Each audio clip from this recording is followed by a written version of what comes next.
ഇന്നത്തെ എപ്പിസോഡ് തുടങ്ങുന്നത് തന്നെ മനുവും അലീനയും തമ്മിലുള്ള കോൺവെർസേഷനിലൂടെയാണ്. അലീന മനുവിനോട് പറയാതെ എറണാകുളത്തേക്ക് പോയതിനുള്ള പരിഭവത്തിലാണ് മനു വിളിച്ചുകൊണ്ടിരിക്കുന്നത്.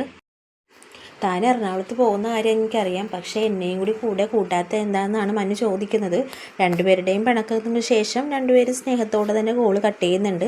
അപ്പോഴേക്കും രേവതിക്കുട്ടി കടന്നു വരുന്നുണ്ട്. രേവതിക്കുട്ടി ആരാ എന്താണെന്നൊക്കെ ചോദിക്കുമായിരുന്നു. അപ്പോൾ മനുവേട്ടനാണെന്നും കിടക്കാമെന്ന് പറയുമ്പോൾ അച്ഛനെയും കൂടി വിളിച്ചിട്ട് കിടക്കാമെന്ന് പറയുന്നു. അതിനുശേഷം അച്ഛനോട് സംസാരിക്കുകയാണ്. അച്ഛൻ എവിടെയാണ് എങ്ങനെയാണെന്ന് ചോദിക്കുവാണ്. വിശേഷങ്ങൾ തിരക്കിയതിന് ശേഷം തിരികെ വരുന്നു. അച്ഛൻ പോയ കാര്യം സാധിച്ചോ എന്ന് ചോദിക്കുന്നുണ്ട്. അതുകൂടാതെ മനുവേട്ടൻ്റെ പെങ്ങൾ വരുന്നുണ്ട്. ഹോസ്റ്റലിൽ നിന്ന് വരുമ്പോഴേക്കും മനു അവളോട് സംസാരിച്ച ശേഷം അമ്മയുമായിട്ട് സംസാരിക്കുന്നുണ്ട്. നീ ഇന്നലെ വരാമെന്ന് പറഞ്ഞിട്ട് എവിടെയായിരുന്നു ഇത്രയും നേരമായിട്ട് താമസിച്ചതെന്ന് ചോദിക്കുന്നു. അങ്ങനെ ബാലചന്ദ്രനും ഗോവിന്ദൻകുട്ടിയും കൂടി കൊട്ടാരമറ്റത്തിൽ എത്തിയിരിക്കുകയാണ് സ്റ്റാൻലിയെ തിരക്കിയിട്ട്.